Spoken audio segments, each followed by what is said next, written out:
I know the other day that I mentioned this book to you, The Conference of the Birds by Attar, who was Rumi's guru, his teacher.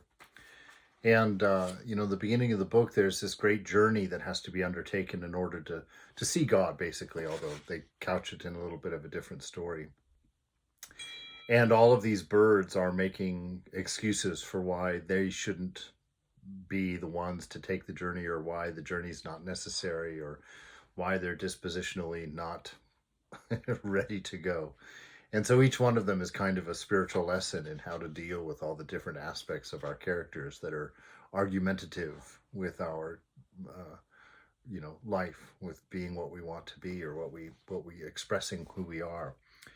And so one of the poems that is read to all of the birds at the end is really quite beautiful, and so I'm going to share it here.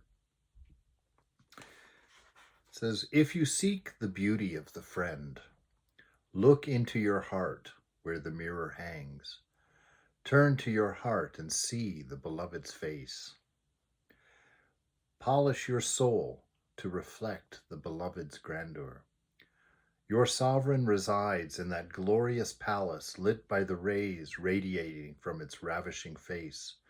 Behold your sovereign in your heart. That beauty is inside even the smallest of things.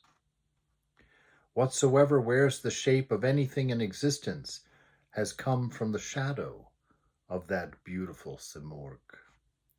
If Simorg unveils its face to you, you will find that all the birds, be they 30 or 40 or more, are but the shadows cast by that unveiling. What shadow is ever separated from its maker? Do you see? The shadow and its maker are one and the same. So get over surfaces and delve into mysteries. You may ask, if I lose myself in Simorg's shadow, then how can I attain its presence? This is how. When a door is cracked open, sunlight pours in, shadows suddenly vanish. What remains will be the sun and you." A beautiful little thing in there, just this whole notion that our ego is the thing that blocks the rays of sun, that blocks the rays of pure light, and creates the shadow, which is our personality, our story, our limitations and restrictions through the senses that we love so much. And so we are the shadow of God, shaded by an ego that doesn't let the light of love and wisdom flow through us evenly and in an equanimous way, but it's directed by the needs and desires of the ego. But a shadow, nonetheless, indicates the presence of the divine light, of divine love.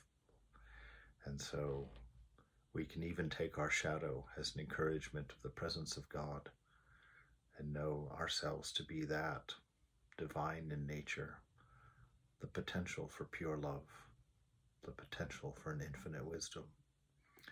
And so all we have to do is go and polish, what does he say here? Polish your soul to reflect the beloved's grandeur. That reflection, that image of God, as the Christians put it, that was placed in each one of us, that image of our highest nature, our highest ideal of love and wisdom is placed within us. And he says, that your sovereign resides in that glorious place within. It's yours to find. That's the purpose of being, actually, the purpose of life, to find out your nature, to find out, in fact, what are you? Who are you? And what does it mean?